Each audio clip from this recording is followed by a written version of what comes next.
Hit it, baby girl. We've got tips and recipes for healthy living. So for fun and inspiration, come and join us in the raw food world. In Ecuador, Vilcabamba, coming at you live, Matt Monarch with the Raw Food World TV show, live, and Angela Stokesman. yes. All right, so here we go. I wanted to start off with today's episode. It was a little bit of fun. We actually came in the little chat room here a little bit early, and everybody was kind of jibber jabbering away. And I wanted to kind of like answer some of the questions. Here's like a little thread that was going on before we came in. Um, okay, the first part of the thread goes like this. Matt Monarch has to do a colonic every 2 weeks or he gets zits. And then someone after that wrote, it's because all he eats is chocolate. Not all he eats. It's because of all the chocolate I eat. And then under that, someone said, no, it's because of the figs he eats. Okay, so let's get some things straight here. First off, I don't get zits if I don't do a colonic every 2 weeks. I don't know where you got that from. Maybe that was from Raw Spirit, or I just recommended it in my acne article. I don't know. And maybe it's because I eat all the chocolate I eat. When was the last time I had a smidgen of chocolate, Bubba? I don't even know anymore. 6 months? Maybe one time, like before then, like someone brought chocolate to Vilcabamba, Ecuador, and we even turned that down. I would like to do some chocolate though. It's a lot of fun. And figs, there's no figs here yet. I got little itty bitty green hard figs as rock. Yeah, they have this really strange habit here of selling figs when they're green and rock hard. They like make it into some kind of marmalade or something. So you can't even buy like ripe figs here. It's bizarre. Yeah.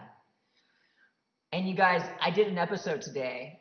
It's a beautiful background, and it was about stretching the neck and not becoming a hunchback. And it's an awesome video. I was gonna put it up today, but then I forgot about the live show. And then we're gonna put this up tonight. We'll put that up tomorrow. Cool. Didn't you say something about like live shows? Like I don't even know about it till like 5 minutes before the event. Angela's like, oh, we're about to go live, but Angela's, I guess, in charge of it in a sense. And when you first wake up, it's like you have a little bit of an issue with scheduling. Nah. Okay, we won't go into that. I wanted to talk about maybe the nonsense that we hear about colonics all the time. How does that sound? Go for it. Okay, colon hydrotherapy. I just put an article out there stating people got to cleanse their colon. They don't got to, but it can absolutely change a person's life immensely especially if they do a lot of it. And a lot of people get concerned about the beneficial bacteria losing your ability to poop. What else do they say? Perforation. Perforation of the colon. People dying for some reason or getting infected. Okay, let's talk about it. The most common one that people talk about, they probably hear from the MDs or the natural hygienists, is losing your bacteria. That's the first thing. It's like people don't even, it's like we talk about colonic, it's like registered in their head. People are scared to do it, and it's like we talk about, oh, you should do colonics, and they're not even thinking, and it just pops out of their mouth. It takes the bacteria away. Like, it takes the bacteria away. I can't do colonics. I don't know. So, isn't it Daniel Vitalis that said that there are more bacteria in the body than what? Like beneficial bacteria? Like more than cells? Like 4 times the amount of bacteria than cells in the body? Do you know how many cells are in the body? And this is in the colon, actually, how many bacteria we're talking about.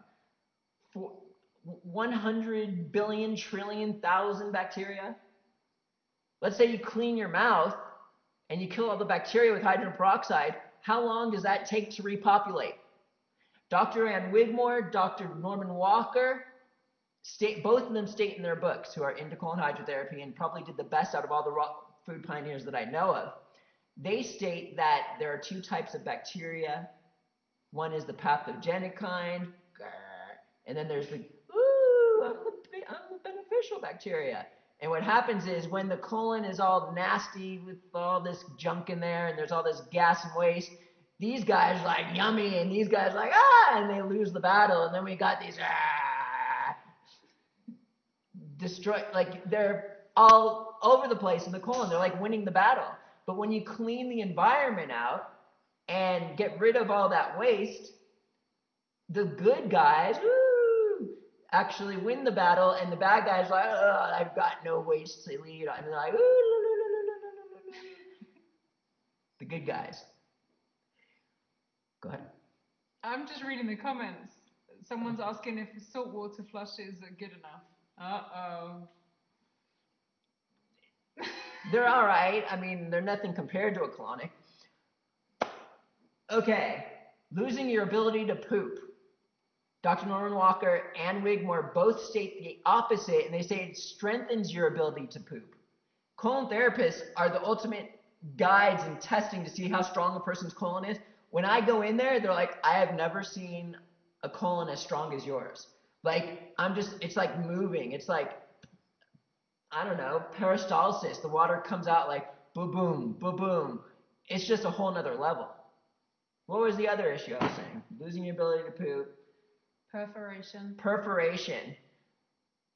My good friend Dr. Fred Bishi, who has probably the highest success rate in healing people from degenerative diseases on the planet, has recommended thousands and thousands of people to get colonics, probably tens of thousands of people to get colonics.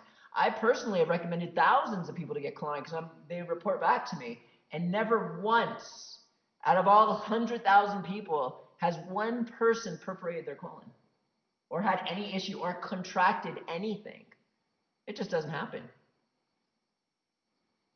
All right. All right. Someone was asking how often to do enemas. How often to do enemas? Each person's different. It depends where you're at. You know what I mean? I mean, I know a woman who was on the brink of dying and she was doing enemas every day. And it was crazy. When she started to do that, she opened the floodgates and all this waste started coming out of every orifice of her body. We're not going to get into too many details there, but it saved her life. Now she's a colon therapist.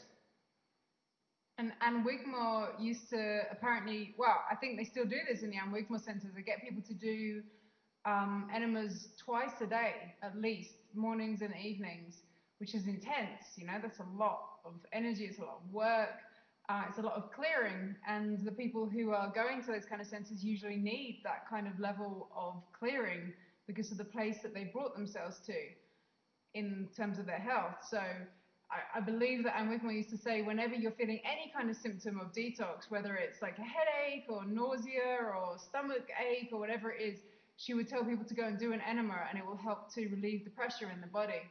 So, you know, yeah, it totally depends on where you're at.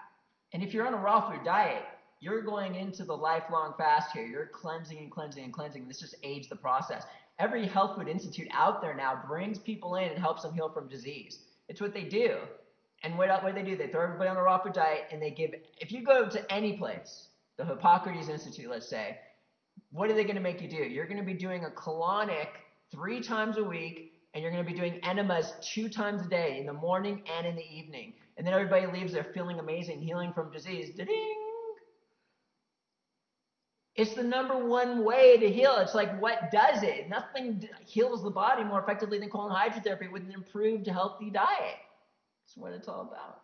Final question I just saw there. Someone was asking if dogs can get colon hydrotherapy. Anne Wigmore used to give it to her dog. I wouldn't give one. I don't even want to feed a dog, let alone give it an enema. I think cows are often given colon hydrotherapy to help them in the dairy industry, if that's any use to you to know. That's crazy where we've come to with the food reading. And who do we got over here? Angela Stakes Monarch. And Matt Monarch. Debunking the nonsense about colonics. What does debunking mean? Like disputing. I got it right. And we'll see you again tomorrow at the Raw Food World TV show. Thanks for joining us. We'll see you again at the Raw Food World. Bling. Stop recording.